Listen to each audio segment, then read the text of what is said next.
అందరికీ ముందుగా దసరా శరన్నవరాత్రుల శుభాకాంక్షలు. దసరా వేడుకల్లో 5వ రోజు శ్రీ మహాలక్ష్మీదేవి అవతారం. ఈరోజు మహాలక్ష్మీదేవికి కంప్లీట్గా అలంకరణ అయితే చేసుకొని గణపతి పూజ చేసుకొని అభిషేకం అయితే స్టార్ట్ చేసాం. శ్రీచక్రానికి, వినాయకుడికి, లక్ష్మీదేవికి, దుర్గామాత నీట్గా కడుక్కొని పంచామృతంతో అభిషేకం అయితే చేసుకున్నమాట. అభిషేకం అనంతరం ఇంకా పూజ అయితే స్టార్ట్ అయిపోయింది. నేను ఈ లక్ష్మీ అవతారాన్ని ప్రతి సంవత్సరం కంపల్సరీ నేను ఏదో ఒక మండపం దగ్గరికి వెళ్ళైనా మేము అక్కడ కంప్లీట్ ఫ్యామిలీ కూర్చొని పూజ చేయించుకుంటామన్నమాట. ఎందుకో తెలీదు, లక్ష్మీ అవతారానికే నేను ఎప్పుడు పూజ చేపిస్తాను. ఈ 11 days చేస్తా పూజ, కానీ లక్ష్మీ అవతారం రోజు కంపల్సరీ నాకు కలిగినంత, నాకు తోచినంత చిన్న వస్తువైనా కొనుక్కొని ఒక కొత్త నోట్ ఏదైనా పెట్టుకొని పూజ చేసుకుంటాం.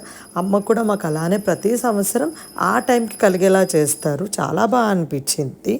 ఇది నేను దగ్గర ఒక 11 years నుంచి ఫాలో అవుతున్నాను. సేమ్ అనమాట. 11 yearsగా నేను చేస్తూనే ఉన్నాను దసరా నవరాత్రులు. 11 yearsలో కంపల్సరీ లక్ష్మీ అవతారం రోజు ఏ ఆటంకం ఉండదు. కంపల్సరీ నేను ఆ రోజు పూజ చేయించుకుంటాను. ఎవ్రీ ఇయర్ మేము చింతల వరకు వెళ్ళి అక్కడ ఇంకా పిల్లలు మండపాలు ఉంటాయి కదా, అక్కడికి వెళ్ళి పూజ చేపిస్తామన్నమాట. ఈసారి ఇంట్లోనే చేసుకోవడం నాకు ఇంకా హ్యాపీగా అనిపించింది. మంచిగా నోట్స్తో అలంకరణ అయితే చేశాను. ఇది ఎలా చేశామన్నది నేను ముందు వ్లాగ్లో పెట్టాను, కింద లింక్ జాయిన్ చేస్తే చూడండి. పూజ అయితే చాలా బాగా అయింది.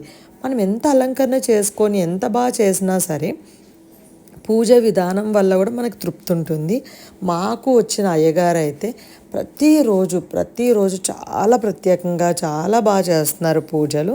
ఈరోజు ప్రసాదం క్షీరన్నం, పానకం, వడపప్పు, బెల్లం, పచ్చిపాలు. అమ్మవారికి పచ్చిపాలు, బెల్లం, పానకం, వడపప్పు అంటే చాలా ఇష్టం అంట. సో అవే పెట్టి ఇంకా పూజ అయితే చేసుకున్నాం. శ్రీమాత్రే నమః. Thanks for watching. Please do subscribe. Bye.